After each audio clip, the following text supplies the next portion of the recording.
Handicapper Steve here, handicapping the racing from Chelmsford City Racecourse here on Monday. It is the 11th of December 2023. Gonna look at the sixth race, 7:30 from Chelmsford. But before I get on to that, remember to please follow me on Twitter at Horse Racing Kid 5 for more selections for racecourses around the world, and I mean it around the world. Let's look at the sixth, 7:30 from Chelmsford, which is a Fairwood Brasserie dining experience handicap.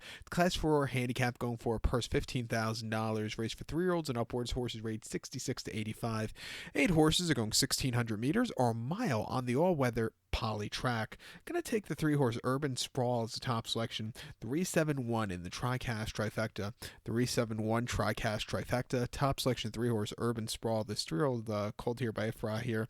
Al Maktoum owns this one. Charlie Johnston trains. Gets Muscat up on the saddle. The horse's most recent outing came the 5th of December, so last Tuesday to be exact, at Wolverhampton, a mile and eighth in a Class 3 handicap, and he finished second by a neck that day, and he just kind of stalked all the way around the race course. He had a decent turn of foot. He just missed late, but he ran his heart out. He's been getting close, but no cigars off of his recent runs on the all-weather, making, again, the quick turnaround back to Chelmsford, where he had a very good race in early November.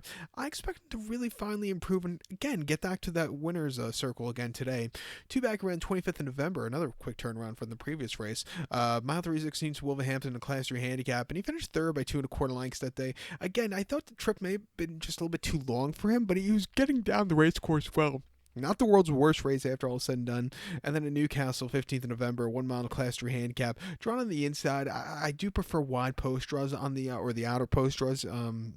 At Newcastle down the straightaway. He finished fourth by 2 1/4 lengths that day, and he's just kind of flat that day. And then here at Chelmsford over the mile here in the Class 2 handicap in November, if he saved more ground, he would have really made the race interesting late, but he finished second by 3 1/4 lengths. He just missed, he ran his heart out there. And another race, he had a better poster, he probably would have won by open lengths. That came at Kempton at the end of October, 1 mile in Class 3 handicap. Up in class, finished third by a length. He just missed, but he ran his heart out. Refreshing here against not the world's toughest horses. It wouldn't surprise me if he gets the job done.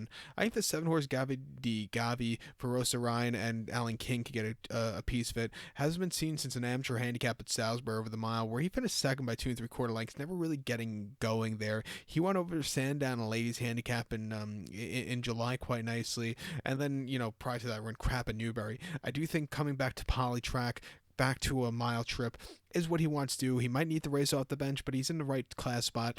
Let's use him the quad or play spot to end it off to possibly upset here, but he might need a race here. I'm more excited about Urban Sprawl in the spot. But to recount my selection for the 7:30, the sixth race from Chelmsford, going to take the 3-horse Urban Sprawl. Give kudos to the 7-horse Gavi Di Gavi.